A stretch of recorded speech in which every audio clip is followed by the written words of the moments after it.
Last night, you lived another life. You flew over cities, argued with someone who's been dead for years, sat an exam for a class you never took. It felt completely real. And then you woke up, and in minutes, it was gone. We spend roughly 6 years of our lives dreaming. 6 years in a world our brain builds from scratch every single night.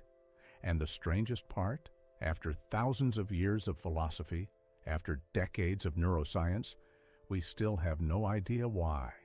Not really. Scientists disagree. Philosophers disagree.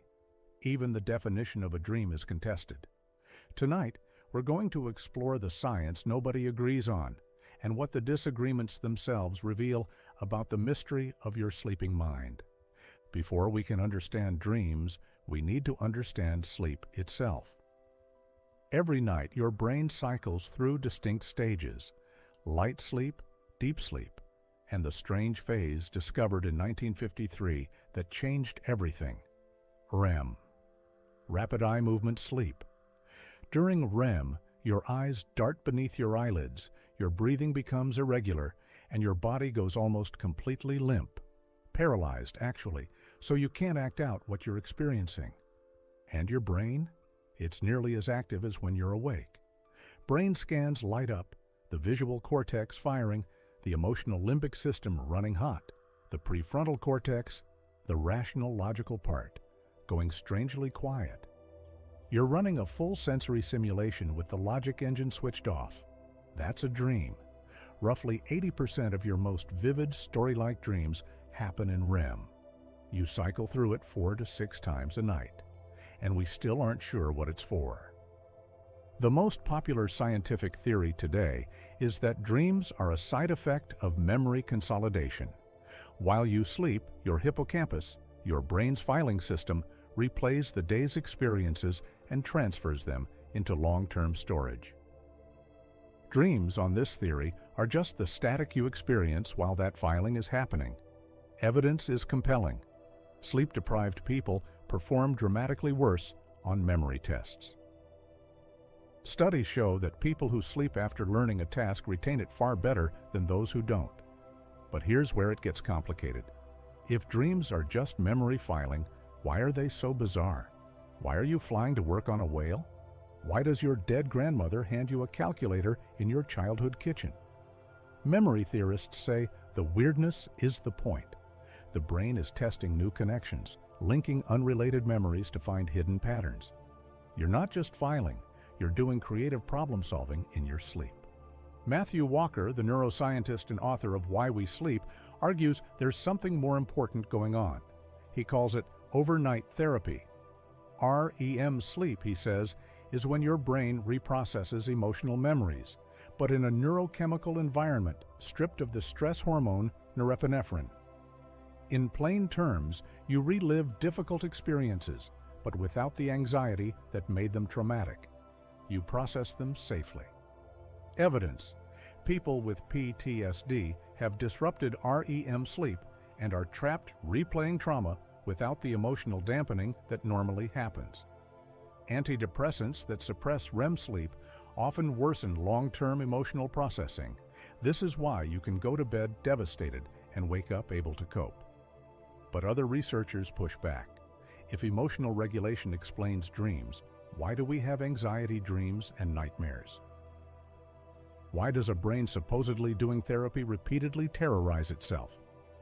Finnish neuroscientist Revonsuo has a more ancient explanation: the threat simulation theory.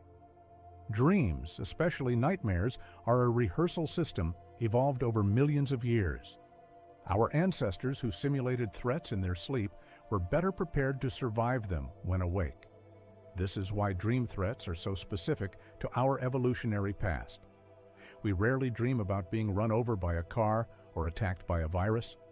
We dream about falling, being chased, being attacked by animals, social rejection, fears that killed our ancestors. The data partially supports this. People who have experienced real trauma show more vivid threat simulation dreams.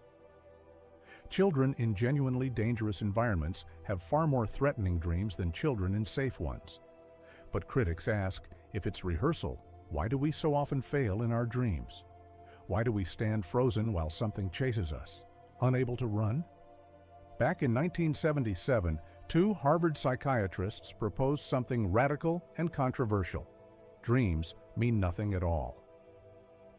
The activation synthesis hypothesis. During REM sleep, the brainstem randomly fires electrical signals upward. The cortex, desperate to make sense of this random noise, synthesizes a narrative from whatever memory fragments happen to get activated. Dreams aren't messages from your subconscious.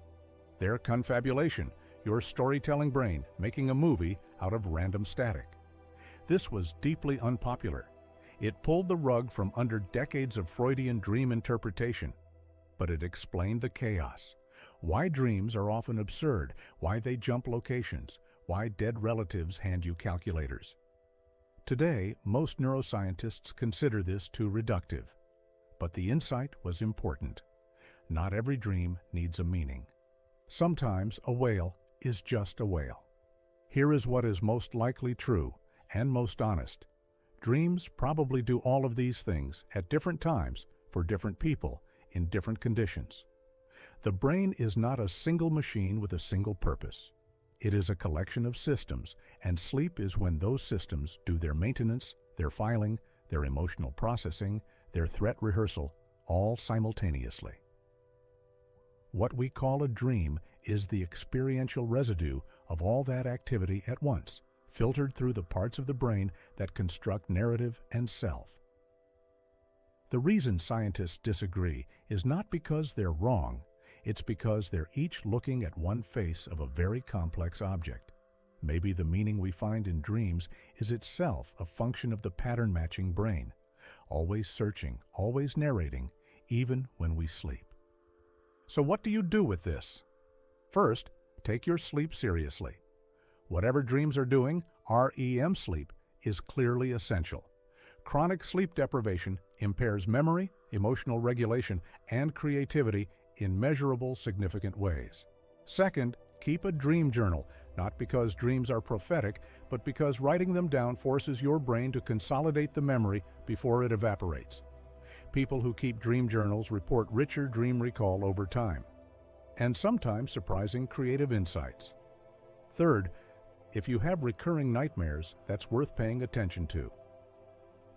Image rehearsal therapy has dramatic success rates for nightmare disorder.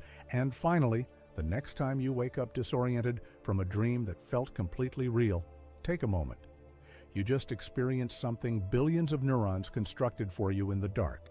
We don't know exactly why, but that's one of the most interesting things about being human.